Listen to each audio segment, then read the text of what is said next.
Looking for an easy way to bring some serious flavor to your next cookout? These Green Habanero Chicken Skewers combine juicy grilled chicken, fresh veggies, and the unmistakable flavor of El Yucateco Green Habanero Hot Sauce.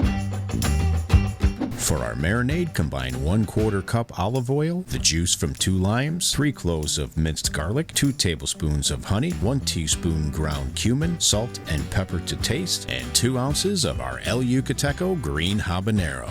This stuff goes amazing on chicken. Stir this well and set it aside. We're using about 2.5 pounds of chicken thighs today that we've trimmed and cut into bite-sized portions. Combine with your marinade and then place in the refrigerator for a maximum of 4 hours. You can skewer these up all meat or use your favorite veggies. We're using green bell pepper, red onion, and zucchini. Grill these over direct heat on your favorite grill at approximately 400 degrees Fahrenheit. Be sure to turn and rotate as needed to get that perfect char and even cooking. Once the chicken reaches a safe temperature of 180 degrees Fahrenheit, remove these skewers, plate, and serve just the way you like. That's it for this one. Until next time, don't forget to kick up all your recipes with the King of Flavor.